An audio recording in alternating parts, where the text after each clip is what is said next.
Kang Ji-hoon was the man who broke Dorothy's heart in a single night.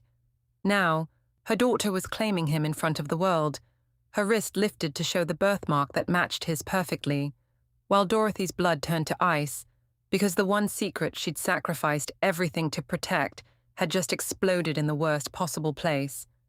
And when Ji-hoon's cold eyes found hers, he looked furious. Welcome to the channel, lovelies. Please like and subscribe. Dorothy Johnson had exactly 3 rules for surviving in Seoul. Keep your head down, never make eye contact with anyone who looked expensive, and absolutely never work events in Gangnam. Tonight, she was breaking all 3. Table 7 needs refills, the catering manager barked at her, and stop checking your phone. Sorry, my daughter's babysitter keeps texting. I don't care if your house is on fire, you're here until midnight. The manager walked away, and Dorothy's hands trembled as she lifted another tray. Her phone buzzed again in her pocket, then again, then again. Something was wrong. She could feel it in her bones, but what choice did she have? They were 2 months behind on rent, and Mina needed new shoes because she was growing too fast. She ducked behind the champagne tower, pretending to adjust glasses while checking her messages. Mrs. Park's broken English filled the screen. Baby crying. Very sad. Want mama. What I do? Dorothy's chest tightened. Mina rarely cried like this. She typed back quickly. Try the bunny toy. Sing the lullaby. I'll be home soon. But even as she sent it, Dorothy knew soon was a lie. She had 3 more hours of this nightmare, 3 more hours of pretending she belonged in a world that would never accept her. She straightened her spine and moved back into the crowd, invisible among people who wouldn't notice if she disappeared entirely. But invisibility was about to become impossible in the worst way she could imagine.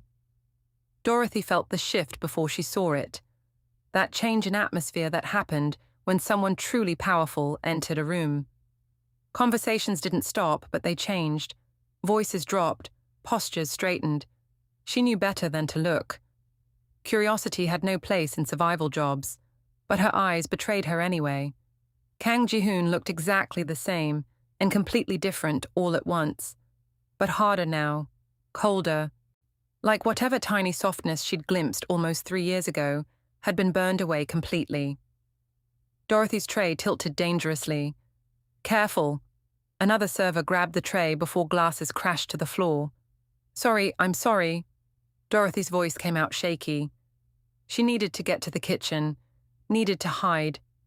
He hadn't seen her yet, and if she was fast enough, maybe he never would.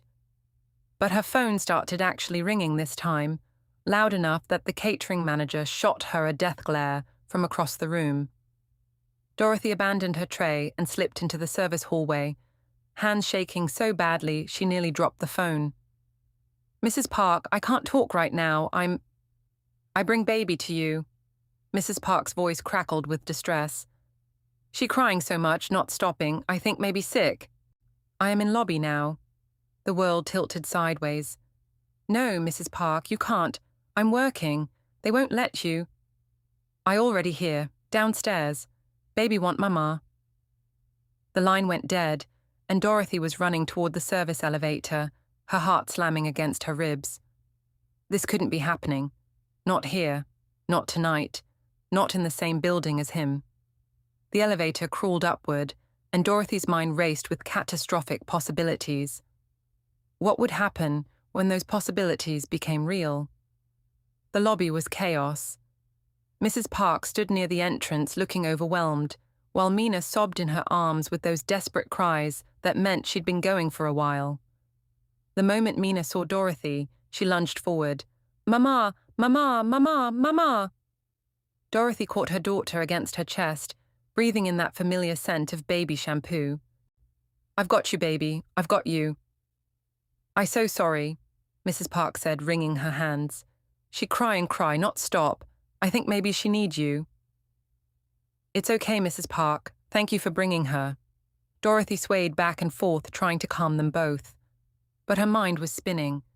She couldn't just leave. She'd lose the pay, get blacklisted. But she couldn't take Mina back upstairs either. Could she? Mrs. Park, I need you to take her back home. Please, I'll be done in 2 hours. She not stop crying all night. I try everything. Mina's sobs were already quieting against Dorothy's shoulder, her little fingers clutching Dorothy's uniform. Dorothy made a split-second decision born of desperation. Okay, I'll take her upstairs for just a few minutes. There's a staff lounge. I'll calm her down. Then you can take her home. Complete lie. Dorothy had no idea if there was even a staff lounge, but Mrs. Park nodded with relief, and Dorothy was already moving toward the elevator. The question was whether this stupid decision would turn catastrophic before she could fix it. The ride back up felt different with Mina's warm weight against her shoulder. Her sobs had quieted to occasional hiccups. Mama work? Mina asked in her small voice. Yes, baby. Mama's working. But you're going to be so good and so quiet, okay? Just for a little bit. Okay, Mama. Mina nodded solemnly, dark eyes too serious for a 2-year-old. She was such a good kid. Too good for the life Dorothy could give her. The ballroom had gotten more crowded. Dorothy kept to the edges, Mina's head resting on her shoulder. She just needed to find a quiet corner, and maybe a side room. Somewhere Mina could sit for 20 minutes. Terrible plan. Only plan. Then Mina lifted her head suddenly, eyes locking onto something across the room. Before Dorothy could react, her daughter was squirming with pure excitement. Daddy! The word came out clear and bright. Daddy, Daddy, Daddy! Dorothy's blood turned to ice. No, baby, that's not... But Mina was already slipping from her grip, and Dorothy's hands were clumsy with panic, and somehow her daughter was on the floor and running. Running toward the one man Dorothy had spent nearly 3 years avoiding. The crowd parted as the tiny girl barreled through, and Dorothy was chasing, reaching, grabbing at hair. Mina! Mina, come back! But her daughter didn't hear, didn't stop. And then she was there, wrapping her small arms around expensive suit pants, tilting her face up with absolute joy. Daddy, Daddy, look! Mina thrust her wrist up, showing off the birthmark. We've got matching tattoos. The entire ballroom went silent. Every conversation died, every head turned. And Kang Ji-hoon stood frozen with a glass of whiskey halfway to his lips, staring down at the child who'd just claimed him. His eyes dropped to Mina's wrist, to the crescent-shaped birthmark that sat in the exact same place as his own. Dorothy watched his face shift through a dozen emotions: confusion, shock, recognition. His gaze lifted, scanning the crowd, and when his eyes found hers, the recognition that flickered across his features was devastating. She could see him remember, see him put it together. The secretary from almost 3 years ago. The one night. The woman he'd dismissed so coldly. His eyes dropped back to Mina, really looking now, cataloguing every feature. The shape of her eyes, the slope of her nose, that smile, that damned birthmark. See? Mina was still chattering, oblivious. Same as mine. Mama says it's special. Ji-hoon just stared at her, his expression something Dorothy had never seen before. Wonder mixed with fury, mixed with something that looked like grief. Then his eyes found Dorothy's again, and they were cold. Dorothy forced herself to move. She crossed the silent ballroom on legs that didn't feel real, every eye tracking her. When she reached them, she scooped Mina up. I'm so sorry, she's just a baby. She gets confused. The lies stuck in her throat. How old is she? Ji-hoon's voice was barely above a whisper. Dorothy's mouth went dry. This isn't... How? Old. 2. It came out broken. She just turned 2.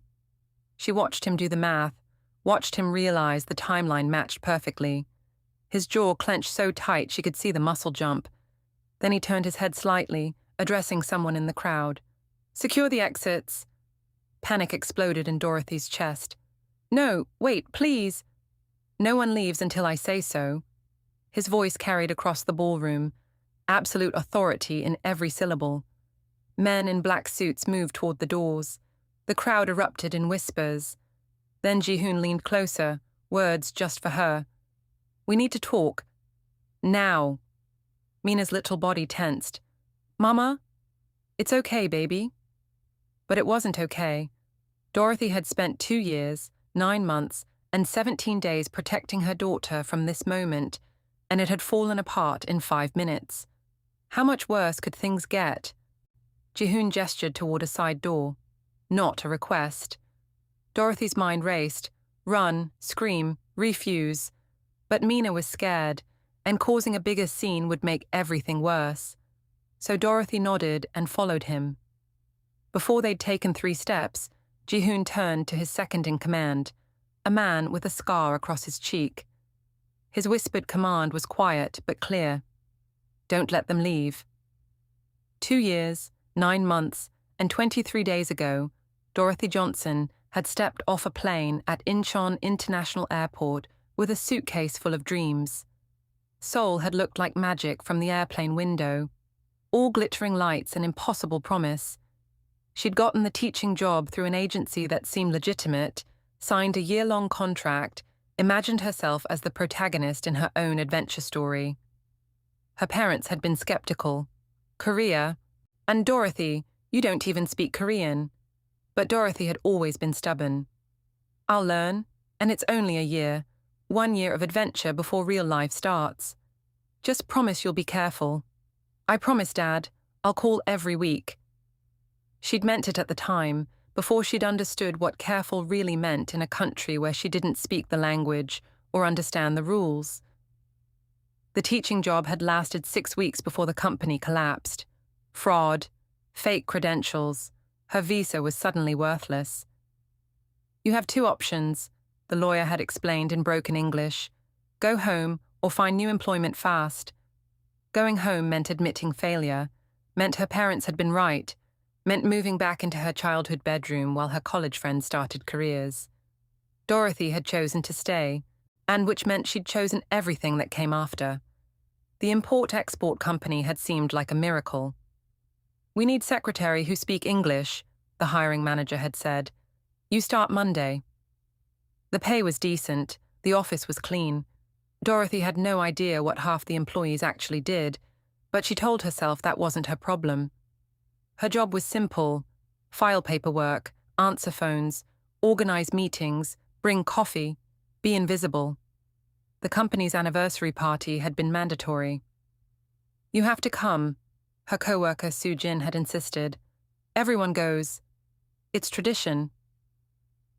I don't really drink anymore, and One night, Dorothy. Have fun for once. So she'd gone. Somewhere between the second and third glass of wine, she'd stopped caring about being invisible.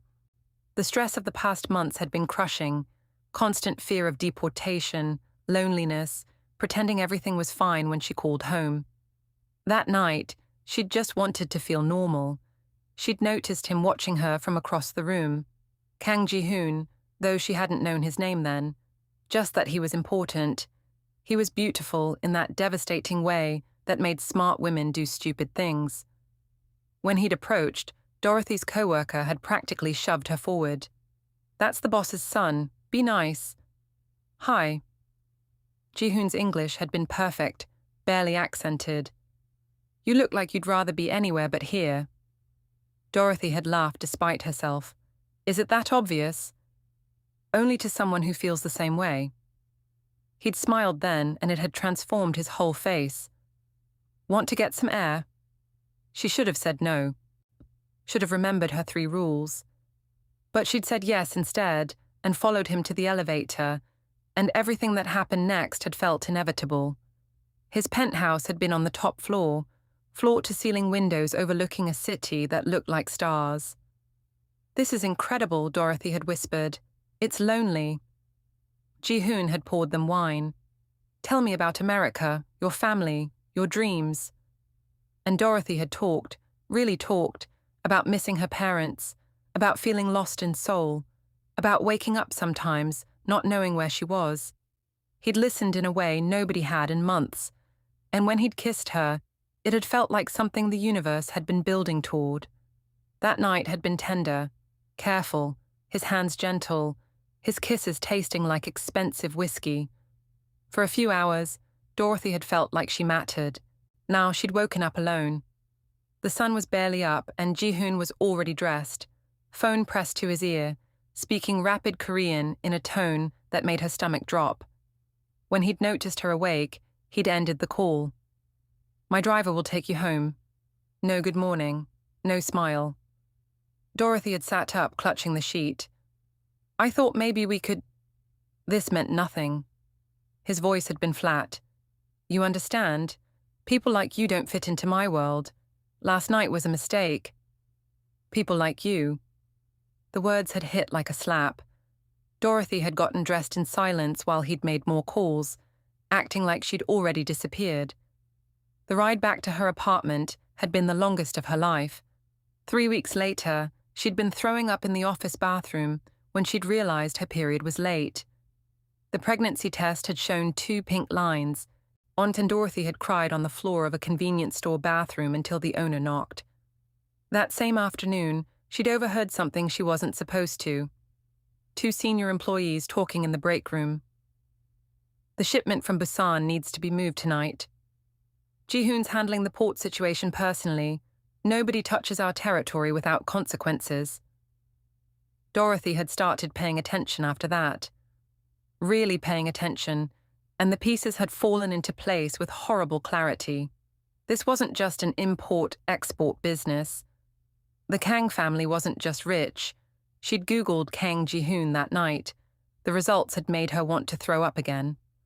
Articles carefully worded to avoid lawsuits, but clear enough. The most powerful crime family in Seoul. And Ji-hoon was the heir, the enforcer, the king of the underworld. Dorothy had spent that night staring at her ceiling, one hand on her still flat stomach.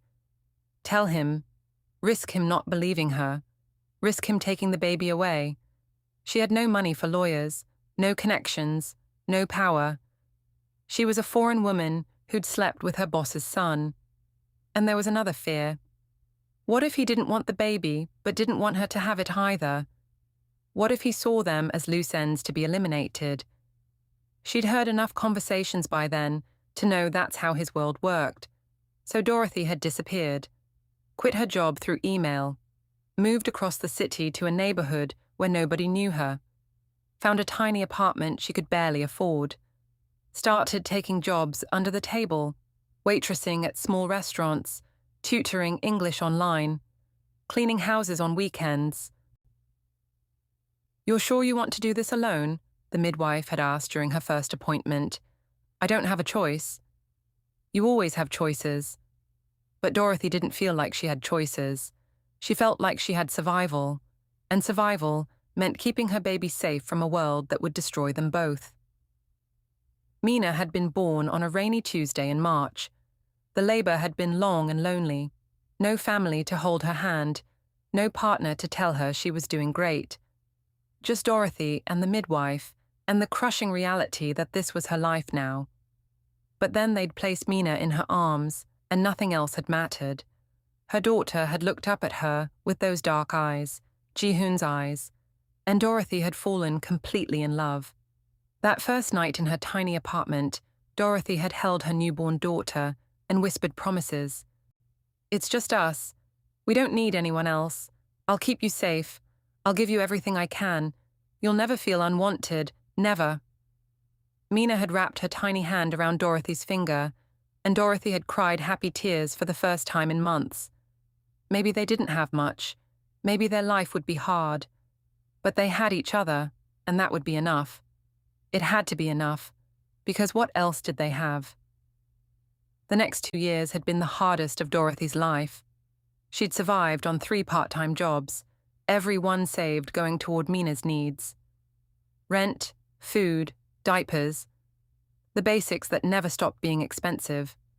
Some weeks, Dorothy ate instant noodles for every meal so Mina could have fruit and eggs. "You look tired," Mrs. Park had said one afternoon, watching Mina toddle around the park. "I am tired." Dorothy had laughed, but it came out hollow. "I'm always tired."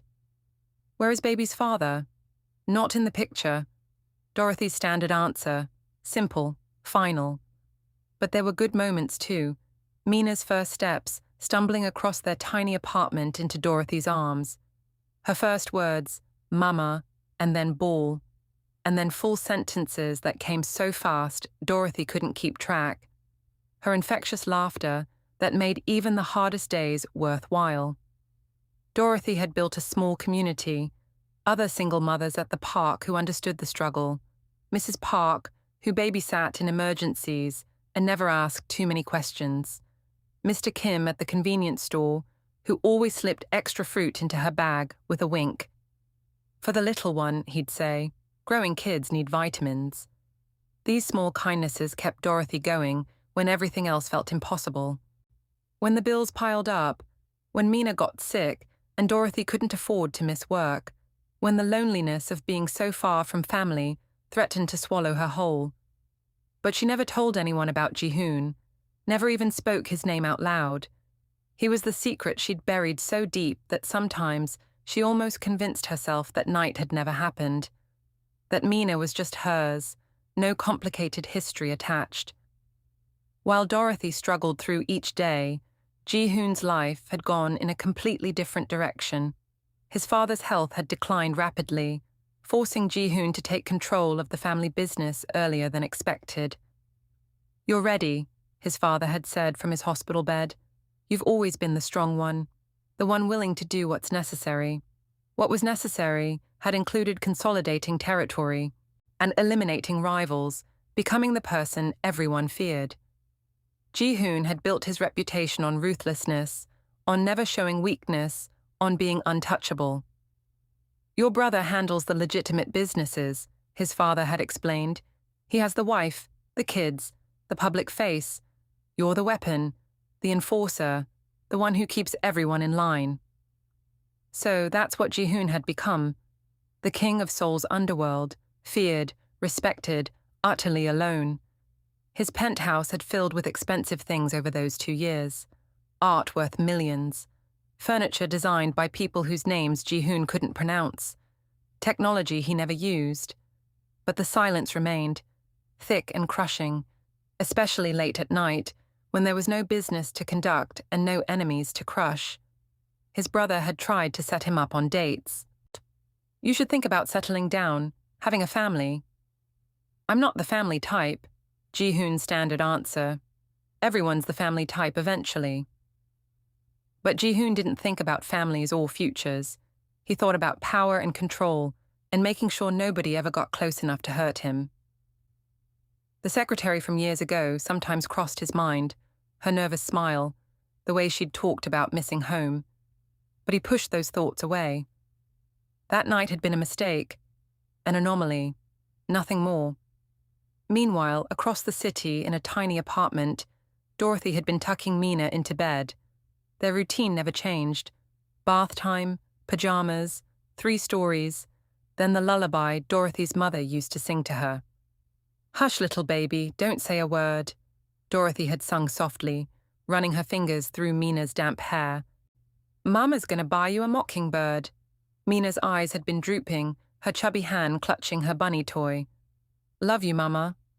"I love you too, baby, more than anything in this whole world." Dorothy had watched her daughter fall asleep, studying her features in the dim nightlight. She could see Ji-hoon in her face, the eyes, the nose, the way her mouth curved when she smiled. But Mina was her own person too.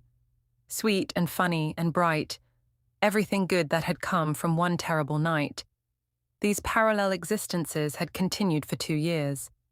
Ji-hoon in his penthouse overlooking the city. Dorothy in her tiny apartment, trying to give her daughter a good life. Never intersecting, never colliding, until fate decided it was time. The near misses had started about 6 months ago, though neither of them had realized how close they'd come.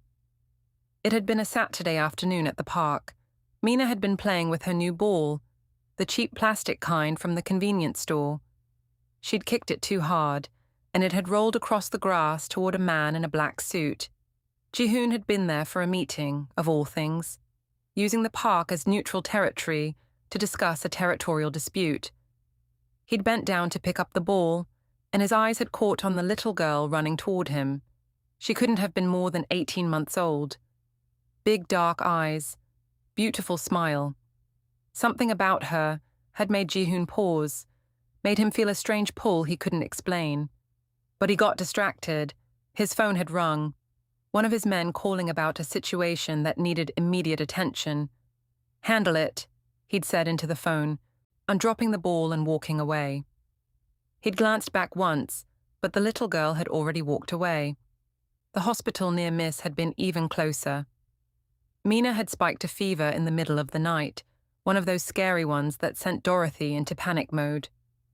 "Please, we need to see someone now," Dorothy had begged at the emergency room desk. "Take a seat.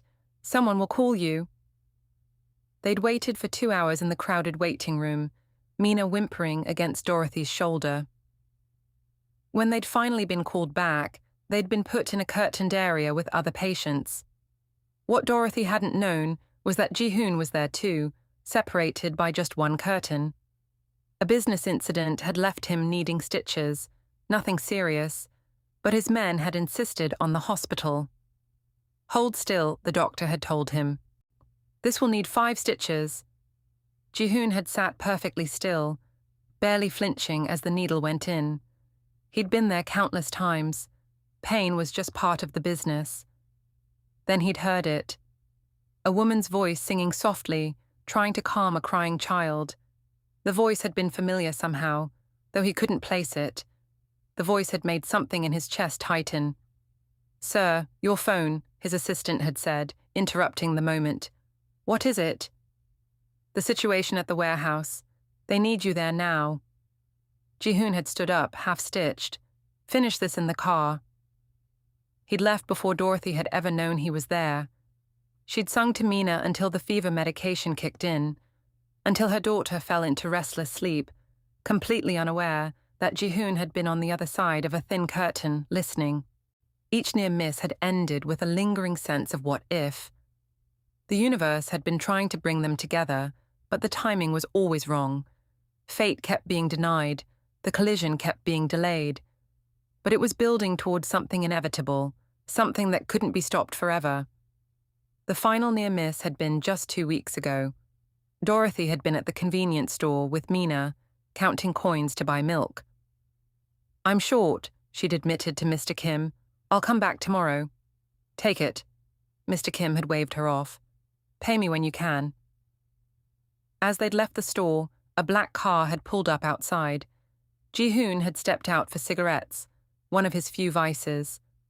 Dorothy had been walking away, Mina on her hip, when Mina had dropped her bunny toy. Ji-hoon had seen it fall. He bent down to pick it up, but one of his men had pulled him aside with urgent news.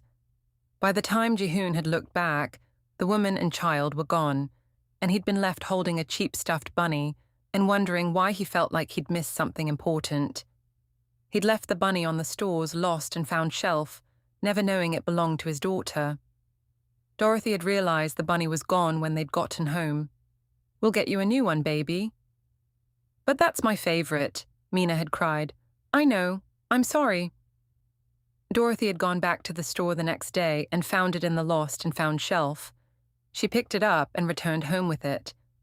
The universe kept pushing them together, and they kept missing each other by minutes, by seconds, by the width of a curtain, or the timing of a phone call. But eventually, the universe was going to win. It had been Mrs. Park who'd suggested the gala job. Dorothy had been complaining about the rent, about how she was running out of options. "You need the money, dear, and it's just one night. I'll watch Mina." Dorothy had wanted to say no. Her gut had screamed no. But the bills were piling up, and Mina needed so much, and triple pay was impossible to turn down. "Are you sure you can handle her for the whole evening?" "Of course," Mrs. Park had said, patting her hand. "We'll be fine. You go make that money." So Dorothy had agreed, having no idea what she was walking into. Having no idea that fate had finally aligned everything perfectly for the collision that had been building for 2 years, 9 months, and 17 days. The universe had been patient, but patience had limits, and on tonight those limits had finally been reached in the worst possible way Dorothy could have imagined. Ji-hoon led them through the side door into a private study, all dark wood and leather that smelled like cigars and old money. Dorothy held Mina tighter, her daughter's face buried in her neck, no longer the excited toddler from minutes ago, but a scared child who sensed danger. The man with the scar closed the door behind them, positioning himself like a guard. Ji-hoon gestured to a leather couch. "Sit. We're fine standing." Dorothy's voice came out steadier than she felt. It wasn't a request. Dorothy's jaw clenched, but she sat, keeping Mina in her lap. Her daughter was getting heavy, half asleep now from the emotional exhaustion, thumb in her mouth. Ji-hoon stood across from them, hands in his pockets, and studying them like they were a puzzle he couldn't solve. The silence stretched until Dorothy couldn't take it anymore. "What do you want?" "The truth."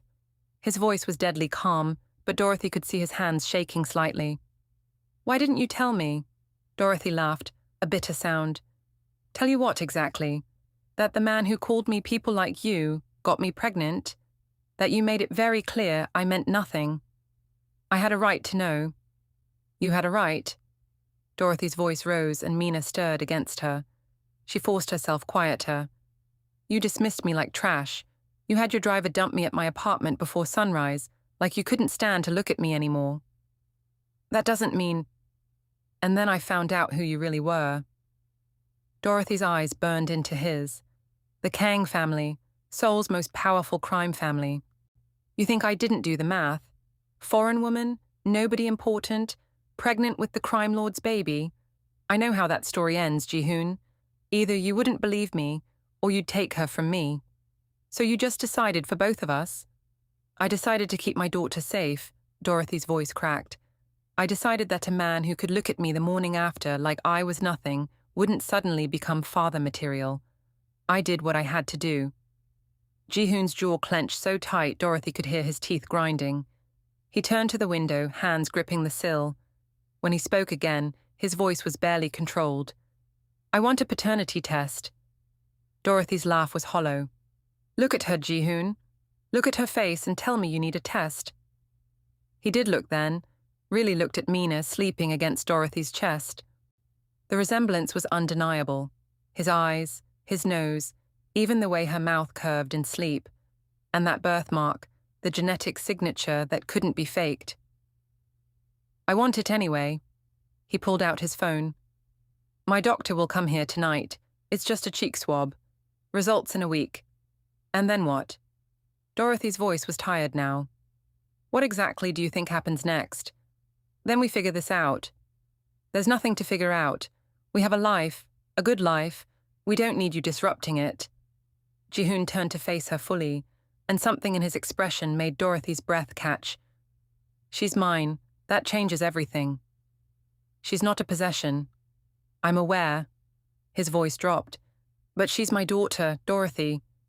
You can't expect me to just walk away now that I know." Dorothy stood up carefully, keeping Mina steady. "I expect you to do what you always do, put yourself first. So let me make this easy. We don't want your money. We don't want your protection. We don't want to be part of your world. Just let us go." "No." The single word hung in the air like a threat. Dorothy felt ice crawl up her spine. "You can't keep us here." "Can't I?" Ji-hoon's voice was soft, dangerous. "You're in my world now, Dorothy. The moment Mina called me Daddy in front of half of Seoul's elite, you both became part of this, whether you like it or not." "Is that a threat?" "It's a fact." He moved closer, and Dorothy instinctively stepped back. "But I'm not the only threat. My enemies will hear about this by morning. Every rival, every person who's ever wanted leverage against me will know I have a daughter now. A daughter I didn't protect. A daughter living in a shitty apartment in a neighborhood where I can't control what happens." Dorothy's blood ran cold. She hadn't thought about that, hadn't considered that the exposure would paint a target on Mina's back. "Then we'll disappear, change cities. I'll take her somewhere you can't find us." "You think I'd let that happen?" Ji-hoon's voice was soft, deadly. "You think I wouldn't have eyes on you within an hour of trying? So what then? You're going to force us to, what? Live with you? Become your perfect little family?" Dorothy's voice dripped with sarcasm. I'm going to protect what's mine. We're not yours. Mina woke up crying at the shouting, confused and scared. Mama, want to go home? Dorothy's heart broke. She bounced Mina gently, shushing her. I know, baby. Soon. Ji-hoon's expression softened for just a moment, watching Mina cry. Then his mask slammed back into place. My doctor will be here in 20 minutes. After the test, my driver will take you home. But this conversation isn't over. Yes, it is. No, Dorothy. It's just beginning. He pulled out his phone and spoke in rapid Korean. Then he looked at her again. You'll have security outside your building starting tonight. I don't want your security. I don't care what you want. You'll have it anyway. His voice left no room for argument. In 1 week, we'll have the results. And then we're going to have a very long discussion about what happens next.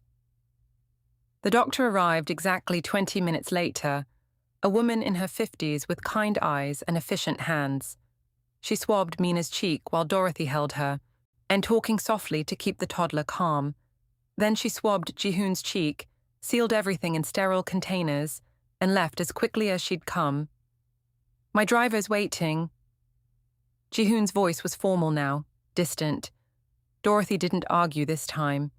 She just wanted to get Mina home, away from this nightmare. But as she reached the door, Ji-hoon's voice stopped her. Dorothy. She didn't turn around. I'm not the same person who said those things to you. I'm not asking you to forgive me, but don't keep my daughter from me because of who I was. Dorothy looked back at him then, and something in his expression made her chest ache. He looked lost, devastated, almost human. You're right. You're not the same person. You're worse now. Everyone knows what you are, what you do. Ishan, I won't let my daughter grow up in that world. She left before he could respond, Mina crying softly against her shoulder. The driver took them home in silence, and true to Ji-hoon's word, there was a black car parked outside Dorothy's building with 2 men inside, her new shadows, her new prison guards. Mrs. Park was waiting in the hallway, wringing her hands. I'm so sorry, Dorothy. I didn't know. It's not your fault. Dorothy's voice was hollow. None of this is your fault. Inside her tiny apartment, Dorothy put Mina to bed and then sat on the floor of her bathroom and cried. Big, ugly sobs that she'd been holding back all night. Everything was falling apart. The life she'd built, the safety she'd created, the distance she'd maintained, all of it destroyed in one terrible moment.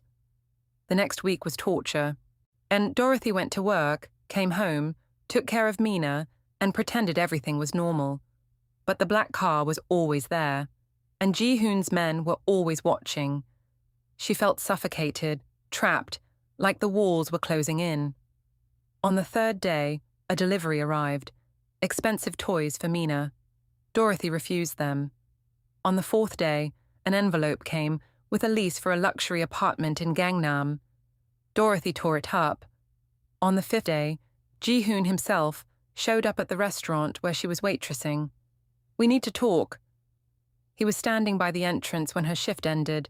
We have nothing to talk about until the results come. Dorothy tried to walk past him. He grabbed her arm gently.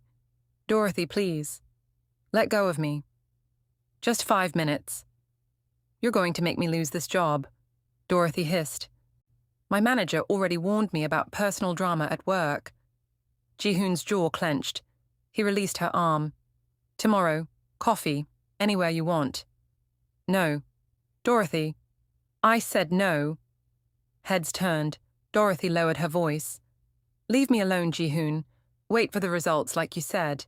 Then we'll talk. She left him standing there and walked home, knowing his men were following 3 cars behind. The suffocation was getting worse. On the 7th day, Ji-hoon came to her apartment at midnight. Dorothy heard the knock and knew it was him before she even looked through the peephole.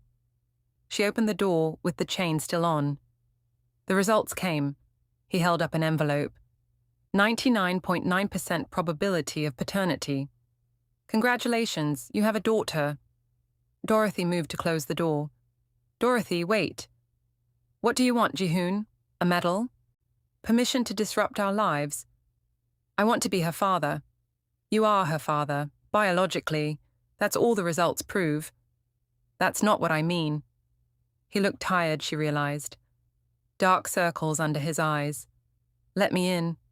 Please, we need to discuss what happens next. I know what happens next. You try to control everything like you always do. Just hear me out. Against her better judgment, Dorothy removed the chain and let him in. He stood in her tiny living room, looking completely out of place, this man in his expensive suit surrounded by her second-hand furniture and Mina's scattered toys. I'm moving you both to my penthouse tomorrow. He said it like it was already decided. Dorothy laughed. No. It's not safe here. We've been safe for 2 years. That was before people knew about her. Ji-hoon's voice was strained. Before my enemies knew I had a weakness. So this is about you, about your reputation. This is about keeping my daughter alive. His voice rose, then dropped when Dorothy glared toward Mina's bedroom. Dorothy, you don't understand the world I live in, the people who would use her to get to me. Then maybe you should change the world you live in. It's not that simple. It never is with you. Dorothy crossed her arms. Here's what's simple, Ji-hoon. Mina is happy, she's healthy, she's loved. We have a life that works. And I'm not uprooting all of that because you suddenly decided you want to play father. This isn't playing. No. Then what is it? Because 2 years ago, and I meant nothing to you. Now suddenly I'm supposed to believe you care. I didn't know about her 2 years ago. You didn't want to know, Dorothy's voice cracked. You made it very clear that people like me don't fit in your world. Well, guess what? We still don't. And we don't want to. Ji-hoon ran his hand through his hair, frustration evident in every line of his body. What do you want from me, Dorothy? What do I have to do? I want you to leave us alone. That's not an option. It's the only option I'm giving you. They stared at each other across her tiny living room, at an impasse. Finally, Ji-hoon spoke, his voice quieter. I can't do that, she's mine, which means you're both mine now. The possessiveness in his voice made Dorothy's skin crawl. We're not your property. That's not what I meant. Then say what you mean. I mean, he struggled with the words. I mean, I can't just walk away. I won't. I'm moving you both to my penthouse tomorrow, where I can keep you safe. Dorothy walked to the door and opened it. Get out. Dorothy. Get out of my home, Ji-hoon. We're not your possessions. We're not pieces on your chessboard. We're people and we don't want you in our lives. You don't get to decide that alone anymore. Watch me. Dorothy's voice was steel. Come near us again without my permission, and I'll file a restraining order. I'll take Mina and disappear where you can't find us. I'll make this as ugly as it needs to be. Try me. Ji-hoon's expression darkened. You can't threaten me. I'm not threatening. I'm promising. Dorothy stood firm even though her knees were shaking. Now get out. For a long moment she thought he wouldn't leave, thought he might use that dangerous power he was so used to wielding. But something in her expression must have gotten through because he walked to the door. He stopped in the doorway, looking back at her. This isn't over. Yes, it is. Dorothy slammed the door in his face and locked it, chain and deadbolt both. She heard him stand there for a full minute before his footsteps finally retreated down the hall. Only then did Dorothy let herself slide down the door to the floor, shaking. She'd just declared war on the most powerful man in Seoul, and she had no idea if she'd survive it. What Dorothy didn't know was that outside in his car, Ji-hoon sat with his head in his hands, and the DNA results crumpled in his fist. For the first time in his adult life, Kang Ji-hoon had no idea what to do. He'd built an empire on control, on power, on making people bend to his will. But this woman, this foreign waitress with nothing to her name, had just shut a door in his face and made him feel completely powerless. Money couldn't fix this. Threats couldn't fix this. Power couldn't fix this. And Ji-hoon had no other tools in his arsenal. The war between them started the next morning. Ji-hoon had his lawyers draw up custody papers. Dorothy countered with a folder full of newspaper articles, police reports, and documented evidence of his criminal activities. Stalemate. He sent expensive gifts for Mina, designer clothes, imported toys, things that cost more than Dorothy made in a month. She returned every single item with a note. "We don't want your guilt money." He showed up at her workplace, trying to talk to her during her shift. Her manager pulled her aside. "Dorothy, I like you, but this personal drama is affecting the other staff. One more incident and I'll have to let you go."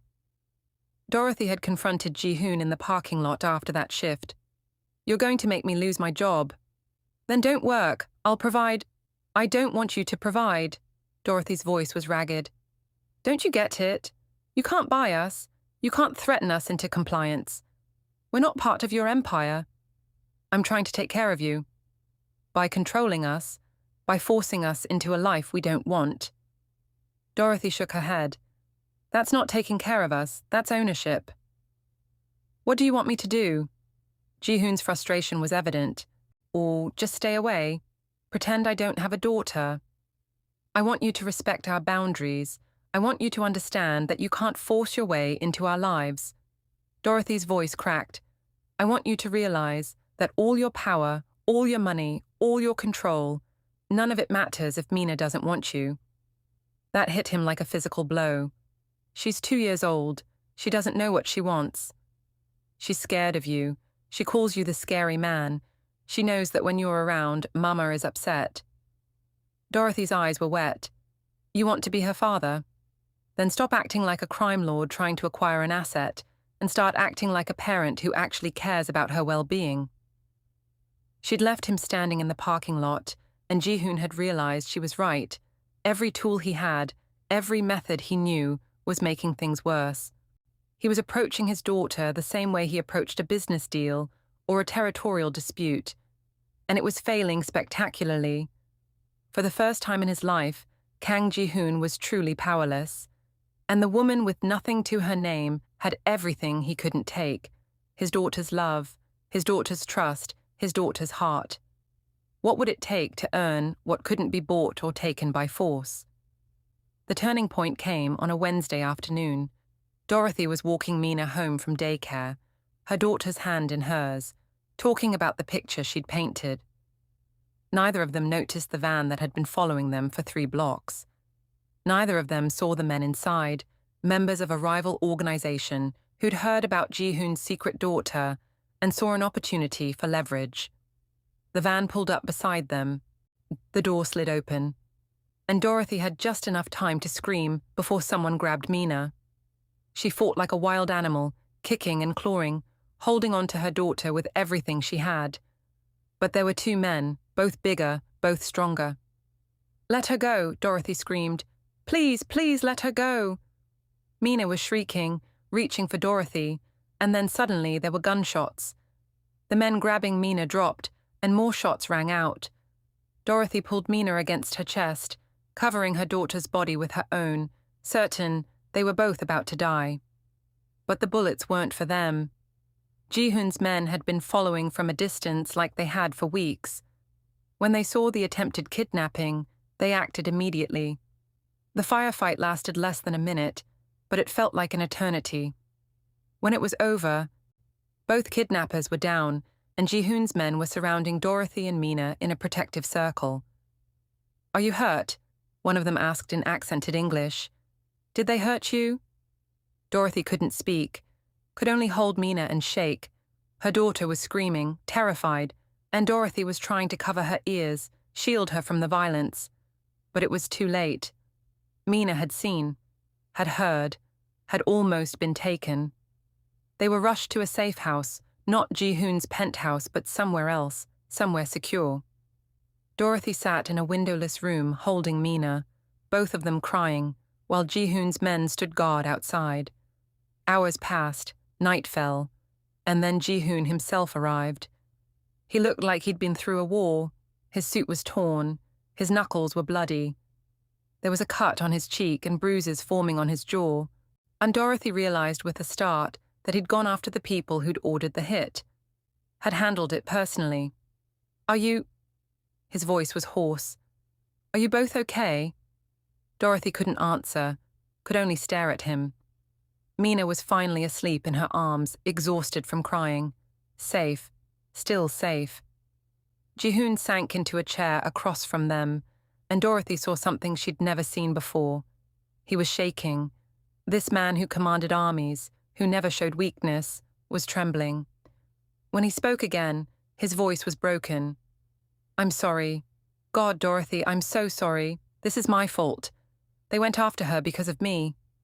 Dorothy's voice came out flat. I know. I thought my men could keep you safe from a distance. I thought if I just watched, just protected from afar. He ran his bloody hands through his hair. I was wrong. And my world will always put you both in danger.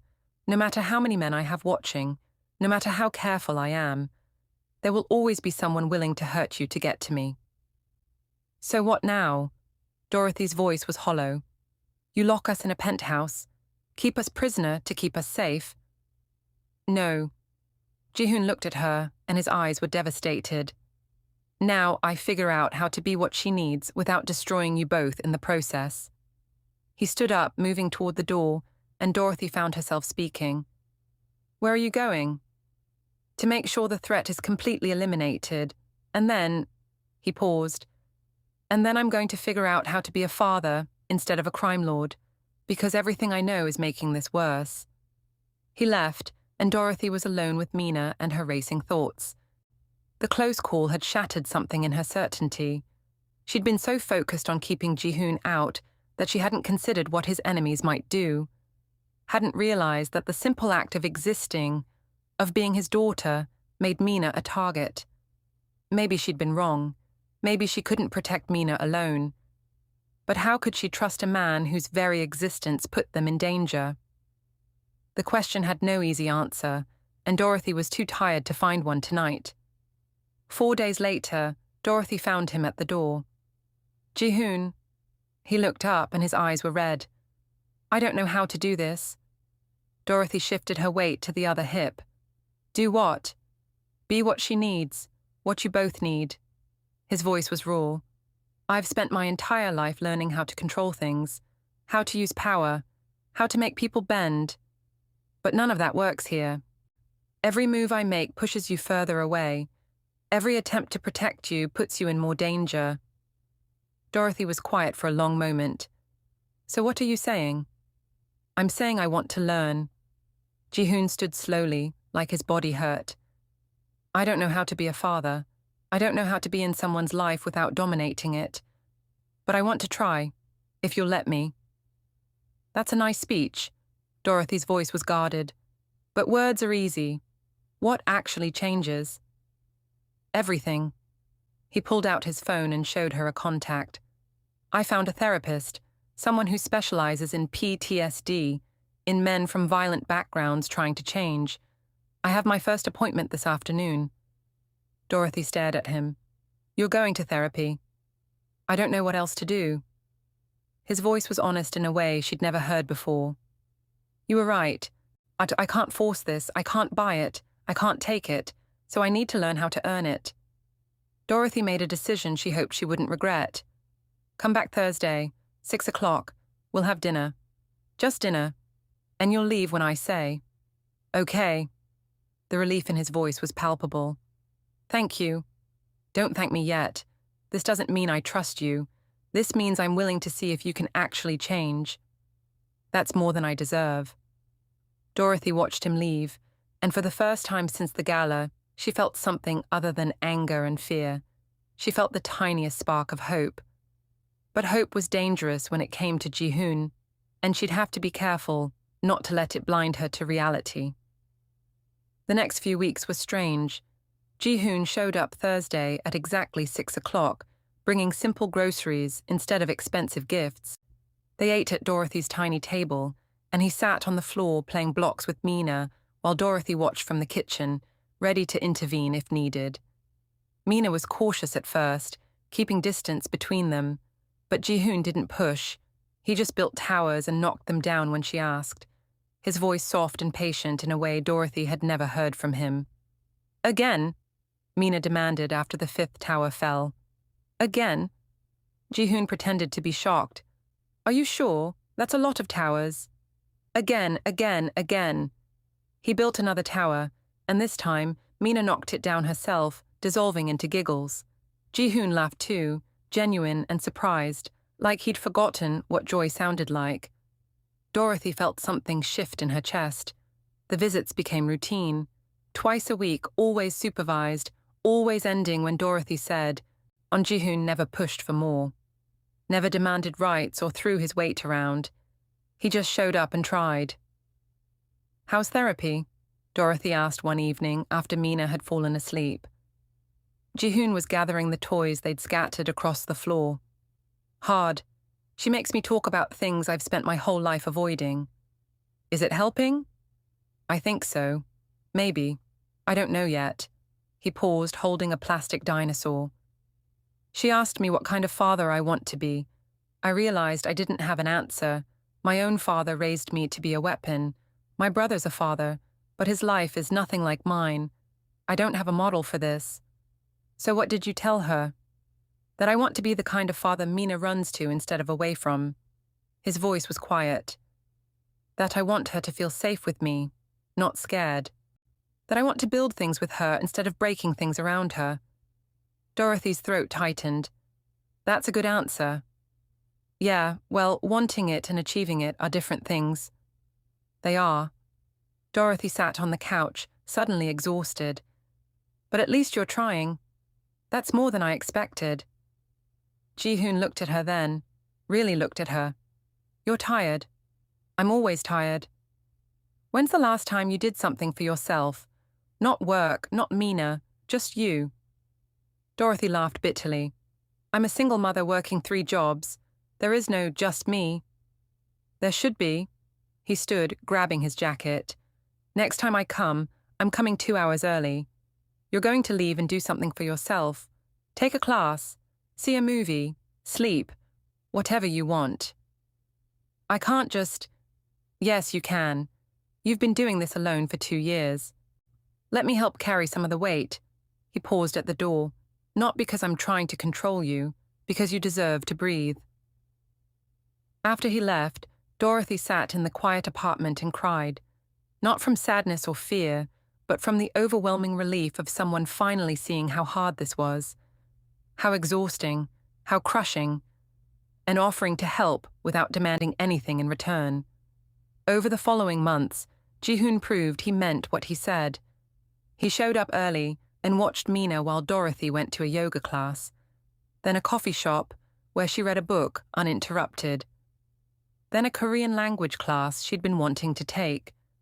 Small pockets of time that made her feel human again instead of just a survival machine. And he was changing in other ways too. Dorothy heard through Mrs. Park, who heard from her nephew who worked in Ji-hoon's organization, that he was pulling back from the violent side of the business, delegating the enforcement to his younger cousin, focusing on legitimizing the family holdings. Is it true? Dorothy asked him one evening. Is what true? That you're stepping back from the dangerous stuff? Ji-hoon was quiet for a moment. I can't become clean overnight. The empire my family built isn't something I can just walk away from. But I'm trying to transition, move money into legitimate businesses, distance myself from the violence. Why? Because every time I handle something the old way, I see Mina's face. I see her growing up learning what her father does, learning that violence is how you solve problems. And I can't... His voice cracked. And I can't be that example for her. Dorothy felt tears in her eyes. That must be hard, changing everything you know. It is. Some of my men don't understand, think I'm going soft, but I don't care what they think anymore. He looked at her. I care what she thinks, what you think. The shift in their relationship was so gradual that Dorothy didn't notice it happening until it had already happened. The way her heart lifted when she heard his knock on the door. The way Mina started calling him Daddy instead of the scary VH man. The way they'd become a unit, the 3 of them, without anyone officially declaring it.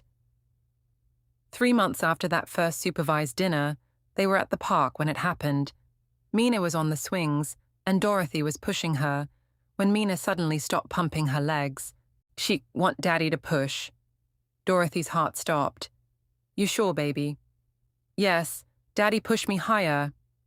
Ji-hoon had been sitting on a bench nearby, giving them space like he always did. But at Mina's request, he stood slowly, like he couldn't quite believe what he'd heard. He walked to the swing, and Dorothy stepped aside. "Ready?" His voice was thick with emotion. "Ready," Mina squealed. He pushed gently at first, then higher when she demanded it, her laughter filling the park. And when Dorothy looked at his face, she saw tears streaming down his cheeks. This man who'd commanded an empire, who'd never shown weakness, was crying in a public park because his daughter wanted him to push her on a swing. Dorothy found herself crying too, because this was what change looked like. This was what redemption looked like. Not overnight transformation, but slow, painful, deliberate growth, one push of a swing at a time. That evening, after Mina was asleep, Ji-hoon lingered in the doorway like he usually did, but something was different. The air between them felt charged. "Thank you," his voice was quiet, "for today, for giving me the chance to be her father. You earned it." Dorothy meant it. "You showed up. You did the work. You changed." "I'm not done changing. There's still so much darkness in me, Dorothy. I'm not going to magically become a good man." "I don't need you to be a good man." Dorothy stepped closer. "I need you to be a man who tries, who fights his own demons, who chooses to be better, even when it's hard. That's what you've been doing." "I'm doing it for her, for both of you." "I know." Dorothy's voice was soft. "That's why it matters." They stood there, inches apart, something unspoken building between them. Ji-hoon lifted his hand slowly, giving her time to pull away, and brushed a strand of hair from her face. His touch was gentle, nothing like the commanding presence he showed the world. "I should go," but he didn't move. "Yeah." Dorothy didn't step back. The kiss, when it finally happened, was inevitable. Soft and tentative, and full of everything they'd been rebuilding. When they pulled apart, Dorothy was shaking. "That was a mistake." Ji-hoon's voice was uncertain. "No, just unexpected." "Should I not have?" Dorothy kissed him again, answering the question. When they broke apart the second time, she laughed softly. "This is complicated. Everything about us is complicated. We can't rush this, for Mina's sake." "I know. We take it slow. Oh, we do it right." Ji-hoon's forehead rested against hers. "I can wait. I've waited this long. I can wait however long you need." "Good." Dorothy smiled. "Because I'm not easy." "I know. That's one of the things He stopped himself. "One of the things I admire about you." Dorothy heard what he'd almost said, heard the word he'd swallowed, but neither of them was ready for that word yet, so she just squeezed his hand, and they stood there like teenagers not wanting the night to end. Over the next 3 months, they built something new. Not just a co-parenting arrangement, but an actual relationship. Ji-hoon moved into an apartment in Dorothy's building, not with them, but close. They shared custody informally, dinners together most nights, weekend outings to the park, the zoo, the children's museum, and bedtime routines where he read Korean stories and she read English ones. Mina thrived. The scared, clingy toddler who'd hidden from Ji-hoon was gone, replaced by a happy child who called for both Mama and Daddy with equal enthusiasm, who ran to Ji-hoon when he came home from work, who insisted on holding both their hands when they walked. Dorothy enrolled in university finally. Ji-hoon had offered to pay, and they'd fought about it for a week before reaching a compromise. He'd pay up front, but she'd pay him back once she graduated and got a better job. "This is a loan," Dorothy had insisted. "A zero-interest loan that you can pay back whenever you want." "Still a loan." "Fine, it's a loan." He'd smiled. What are you studying? Social work. I want to help other single mothers. Women in situations like mine who need support. That's perfect for you. She'd started her classes, and it felt amazing to be using her brain for something other than survival. To be building toward a future instead of just struggling through each day. Ji-hoon watched Mina during her evening classes, and Dorothy would come home to find them cooking dinner together, Mina standing on a stool helping stir. The shift from co-parents to something more was gradual. A hand held during Mina's first doctor's appointment. A kiss goodnight that lingered longer than it should. Falling asleep on his couch during movie night and waking up covered with a blanket. Ji-hoon sleeping, sitting up so he wouldn't disturb her. When did this become more? Dorothy asked one evening. They were cleaning up after dinner, Mina playing in her room. Ji-hoon rinsed a plate and considered the question. I think it became more the moment you slammed the door in my face and told me we weren't for sale. Dorothy laughed. Really? That's what did it. Nobody had ever stood up to me like that. Ever. And you did it while protecting our daughter. You were terrifying and magnificent. I was scared out of my mind. I know. That made it more impressive. He dried his hands and turned to face her. What about you? When did it change? Dorothy thought about it. The day you cried at the park, when Mina asked you to push her on the swing. That's when I realized you weren't faking this, that you'd actually changed. I'm still changing, still figuring out how to be better. I know, but you're trying. That's what matters. They'd kissed then, and it had felt different from all the other kisses, and less hesitant, more certain, like they'd finally given themselves permission to want this. One evening, about 6 months after that first supervised dinner, Mina asked a question that changed everything. They were sitting at the table after dinner, and Mina was coloring while the adults talked. Mama, yes, baby. Why doesn't Daddy live with us all the time? Dorothy and Ji-hoon looked at each other. They'd been dancing around this question, both feeling it coming but not sure how to address it. Well, baby, Daddy has his own apartment upstairs. But he's here every day. Mina's logic was 3-year-old simple. Why doesn't he just stay? That's a good question. Ji-hoon's voice was careful. What does Mama think?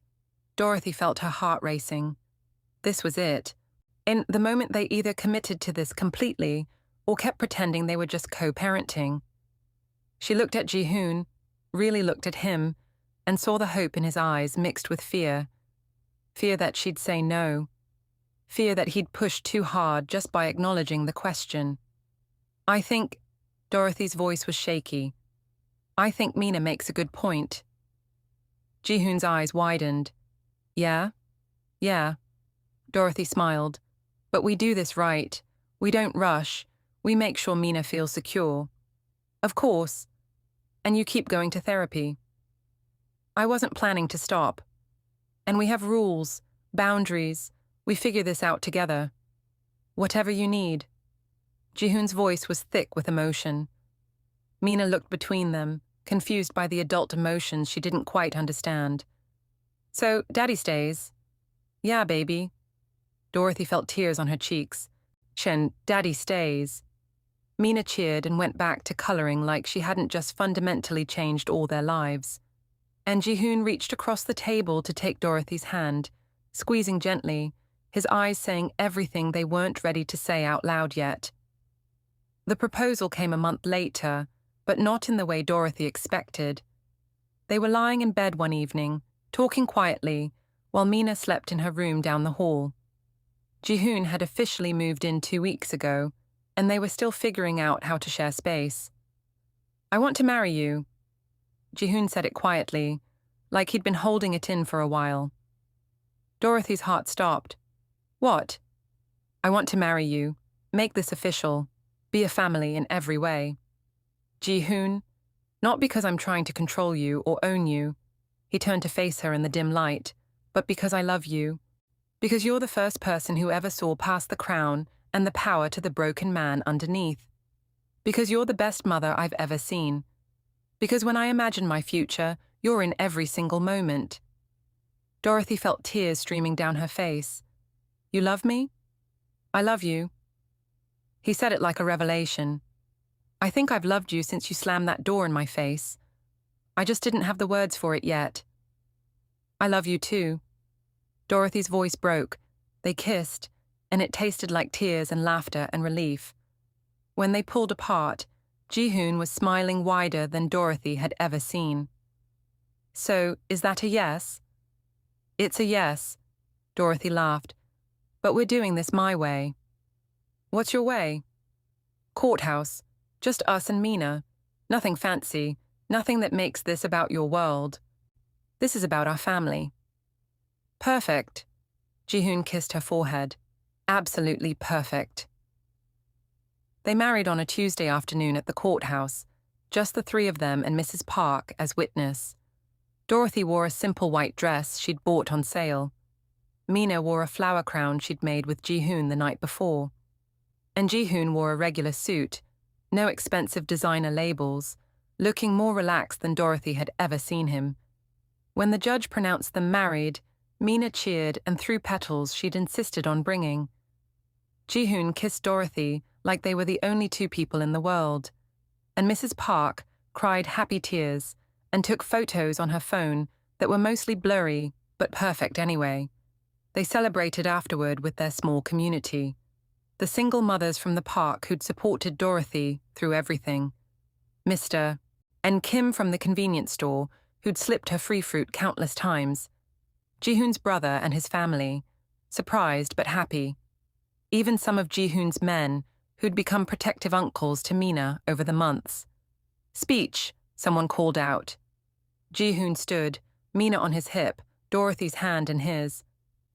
"I'm not good at speeches, but I want to say thank you to Dorothy for giving me the chance I didn't deserve, for believing I could change, for being patient while I figured out how to be human again." He looked at Mina. "And to this little one, for teaching me that love isn't something you take or control. It's something you earn every single day by showing up and trying to be better." Dorothy stood and kissed him, and their friends cheered, and Mina squealed with delight. It wasn't fancy, it wasn't elegant. It was real and messy and absolutely perfect.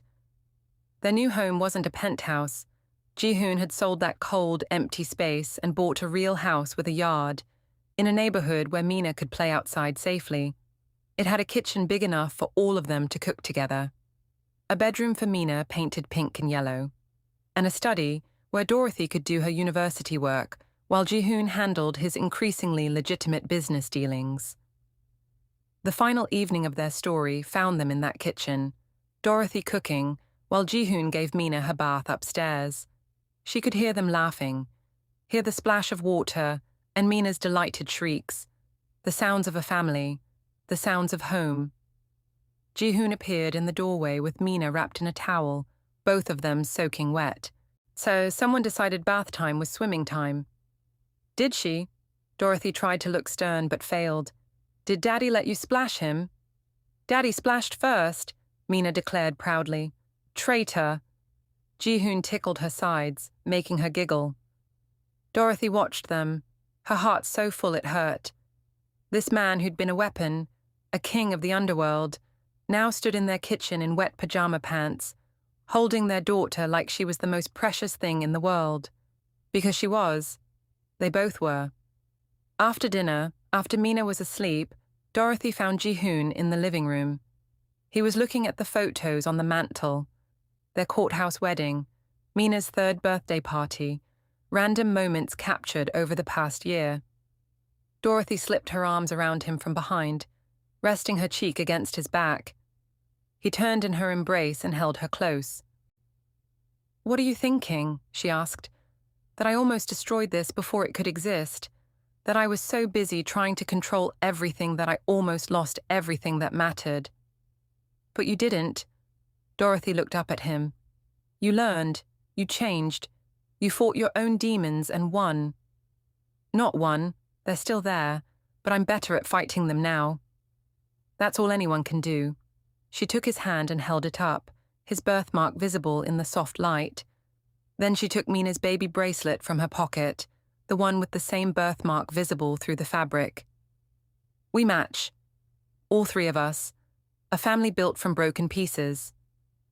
Ji-hoon kissed her softly, sweetly, and for a moment, they just stood there in their living room, holding each other. The house around them was warm and lived in and full of love.